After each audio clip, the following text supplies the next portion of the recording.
This is a very badly behaved instrument.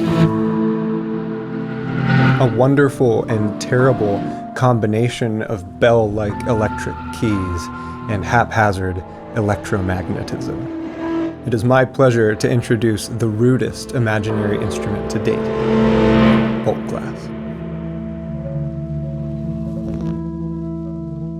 For those new to this series of instruments or this channel, this is a sample library for an imaginary instrument, but the recordings that make up Voltglas are very much real recordings, and there's going to be a lot more information about that in the upcoming behind-the-scenes video.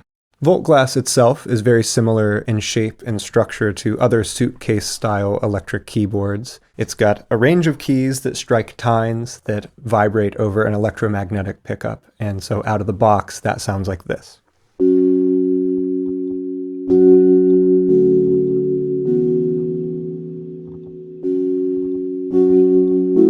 That's not a terribly mischievous sound, it's kind of sweet actually.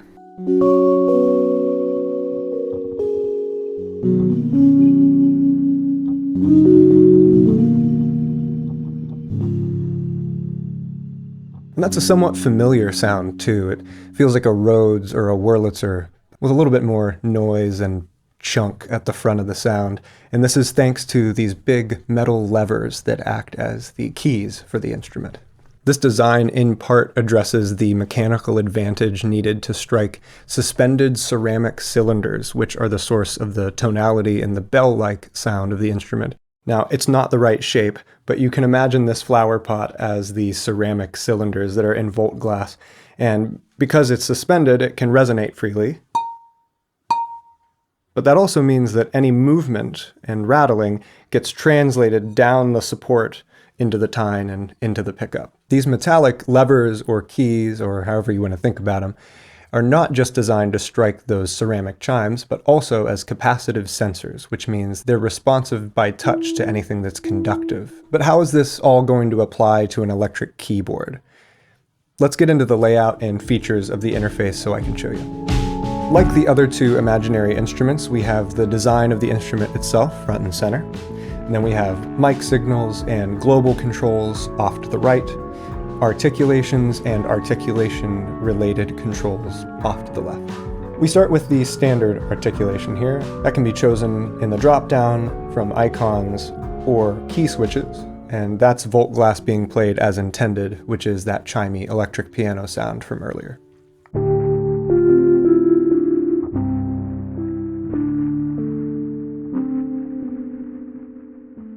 This is obviously a very velocity-sensitive articulation, which we can control the dynamic response of with the dynamic knob here in the center.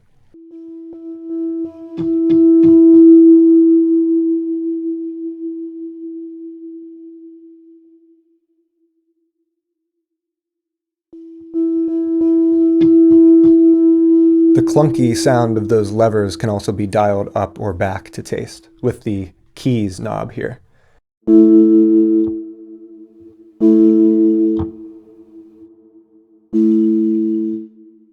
And we're hearing all of this via the default blend of mic signals, dirty, then ruined, and then the spring signal. The dirty signal is taken straight out of the back panel of Voltglas before the rest of the amplification circuit has a chance to claw at it, but it's obviously still an extremely characterful sound.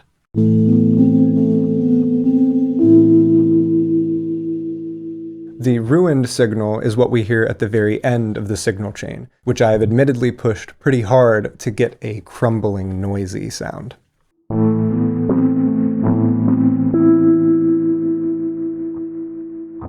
And then finally we land on the spring signal, which is taken directly from the output of a spring reverb tank that comes attached to the instrument.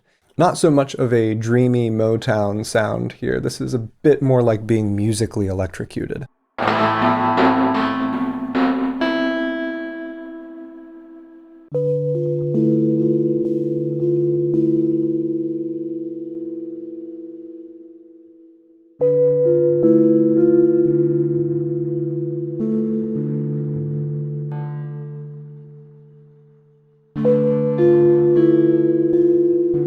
As always, we've got a global reverb send here, which is always going to stay put and is tailored to the strengths of this specific instrument. In this case, this is very extra dreamy and a little bit drifty.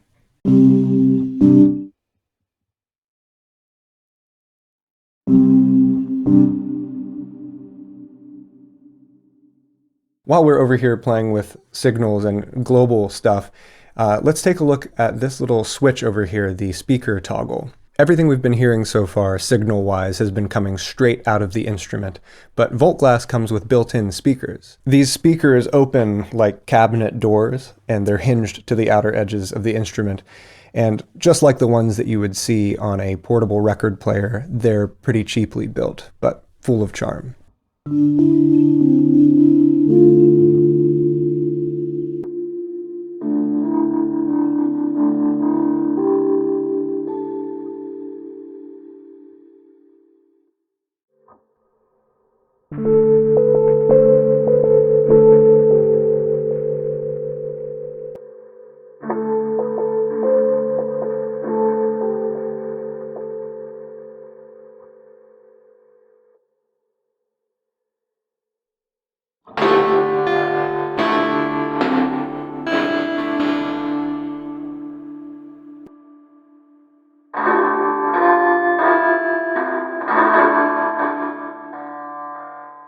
That little narrow lo-fi bandpass sound it's obviously really great if that's the vibe you're going for, but it's also kind of cool if you need to tuck it into a pretty crowded mix, which can be really helpful when we start to move into our messier and unwieldy experimental articulations.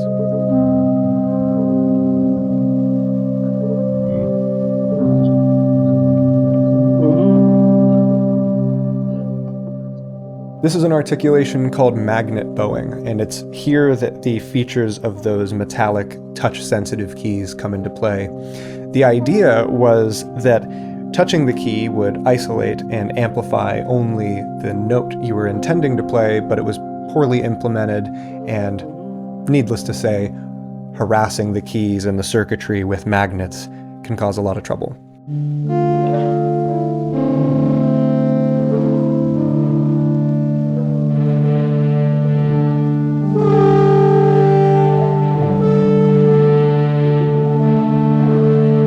Now, I will say this intended goal of isolated sustain and clarity wasn't achieved until many, many models later, but I have it on good authority from the archival branch of the Museum for Imaginary Instruments that I may get a hold of one of those later models very soon. Until then, we have to settle for a bit of cacophony. Luckily, this is a sample library, so we can exert a little bit of extra control that we might have not had otherwise. Pulling CC1 or the mod wheel down tames the sound pretty completely. There's still a little bit of movement in there, but it otherwise acts as like a really surprisingly tranquil pad sound that we can, of course, pull apart again by pushing CC1 back up.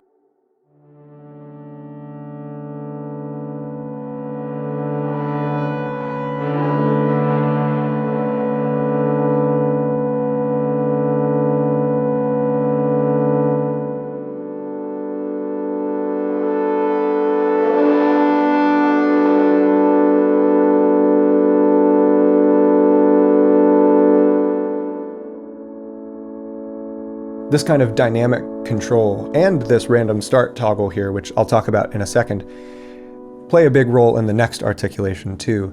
This one's even more of a violent bastardization of the instrument.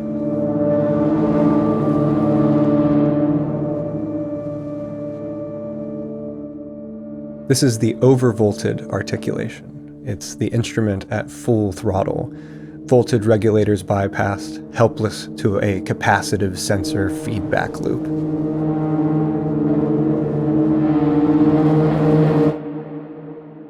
You can tame this by pulling the mod wheel back, but with it wide open, you can occasionally hear even the chassis of the instrument rattling. Unsurprisingly, the ruined and spring signals are absurd for this articulation.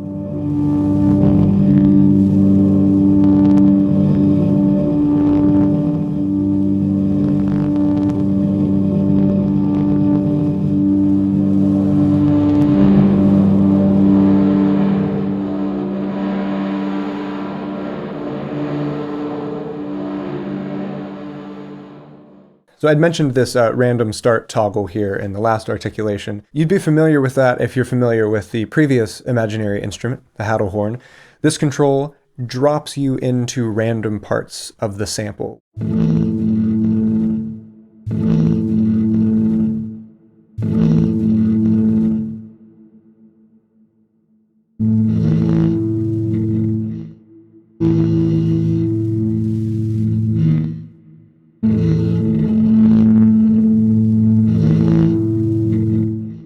These recordings can be kind of long and go on interesting journeys, and this control is just a good way to take advantage of that. Pulling back from the pure hatred just a little bit, we have our final articulation, which are called Tine-Scrapes.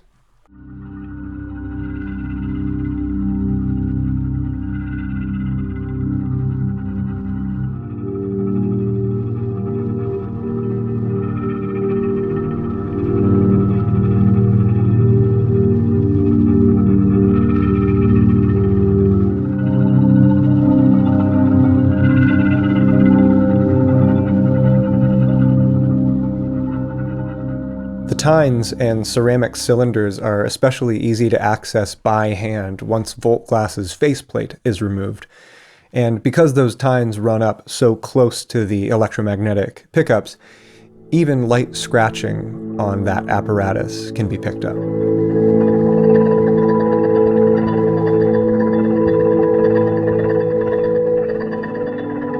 This can be a noisy and grating sound when it needs to be, but with the right combination of signals and settings, it can be transformed into a hollow and haunting wash.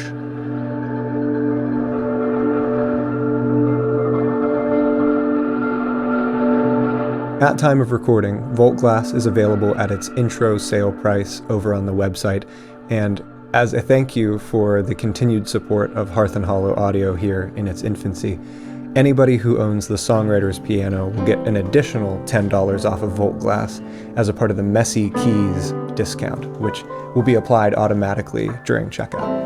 I really can't thank you folks enough for lending your time and your support. And speaking of which, thanks for watching. Take care of yourself, and I'll see you next time.